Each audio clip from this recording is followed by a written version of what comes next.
Hello friends, இன்றைக்கி நம்ம என்ன பார்க்க போகிறோன்னா ஒரு சூப்பரான ஹெல்த் பெனிஃபிட் உள்ள ஒரு கீரையில் நம்ம வந்து அடை அண்ட் தோசை பண்ண போகிறோம்.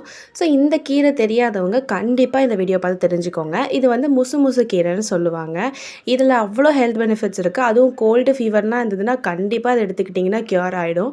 இந்த கீரையை வந்து இந்த மாதிரி பறிச்சுட்டு நல்லா க்ளீன் பண்ணிவிட்டு அது கூட கொஞ்சமாக உப்பு போட்டு அரைச்சிக்கோங்க. நான் வந்து ஒரு அழாக்கு அரிசியை ஒரு 2 மணி நேரம் நல்லா வாஷ் பண்ணிவிட்டு ஊற வச்சு எடுத்திருக்கேன். அதையும் இது கூட சேர்த்து இந்த அளவுக்கு அரைச்சிக்கோங்க. இது பார்த்தீங்கன்னா அடை தட்டுறதுக்கு கரெக்டாக இருக்கும்.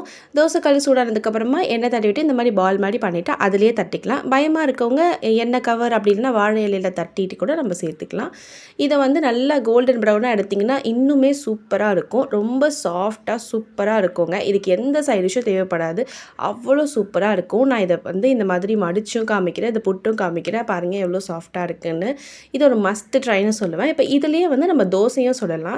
ஸோ தோசை மாவுக்கு நம்ம கொஞ்சமாக தண்ணி விட்டுக்கலாம். அந்த அடை மாவுலேயே நம்ம எக்ஸ்ட்ராவாக அரைக்கணும்லாம் எதுவுமே இல்லைங்க. ஸோ அதுவே போதும். இதுவுமே நல்ல சாஃப்டாக சூப்பராக இருக்குங்க. இதை நீங்களும் ட்ரை பண்ணி பார்த்துட்டு எப்படி வந்துச்சுன்னு கமெண்ட் பண்ணுங்கள். டாடா பாய்.